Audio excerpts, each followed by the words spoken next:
بسم اللہ الرحمن الرحیم۔ میرا نام اورنگزیب مغل ہے اور میں آج قنوت نازلہ کی بابت ایک شرعی مسئلہ عرض کر رہا ہوں۔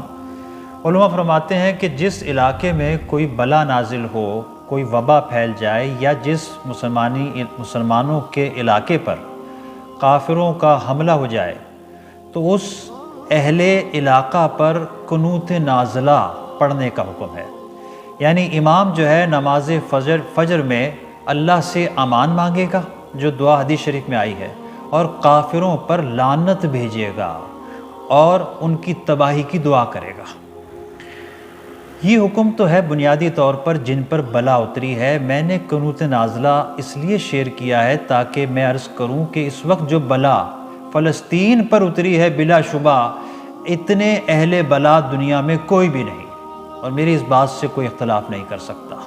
جس طرح ان پر دن دہاڑے جو ہے بمباری کی جا رہی ہے، ایسا ظلم تو جو ہے کیڑے مکوڑوں کے خلاف بھی نہیں ہوتا۔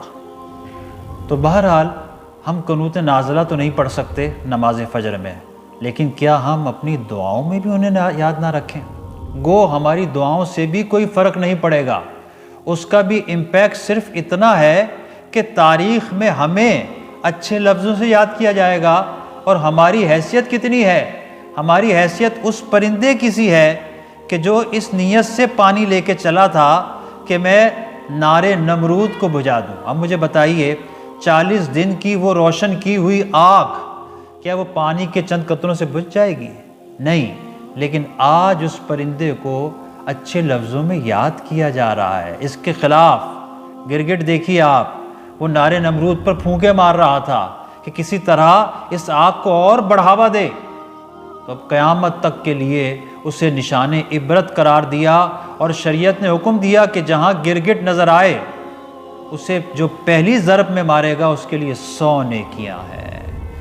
تو یوں ہم کم از کم اپنی دعاؤں میں انہیں یاد رکھیں گے تو تاریخ ہمیں اچھے لفظوں سے یاد رکھے گی۔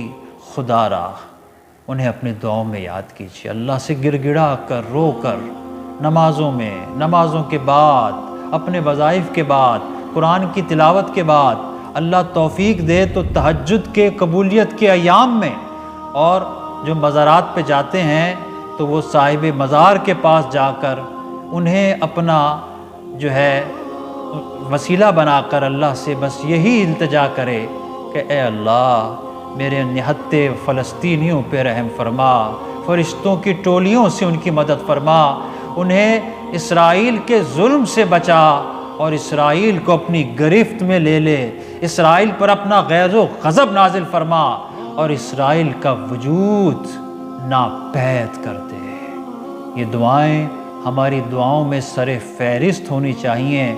زہ نصیب کہ کسی کی دعا قبولیت کے درجے پہ فائز ہو اور ہم اپنی آنکھوں سے دیکھیں کہ اسرائیل ٹکڑے ٹکڑے ہو جائے اور فلسطین شاد و آباد ہو جائے۔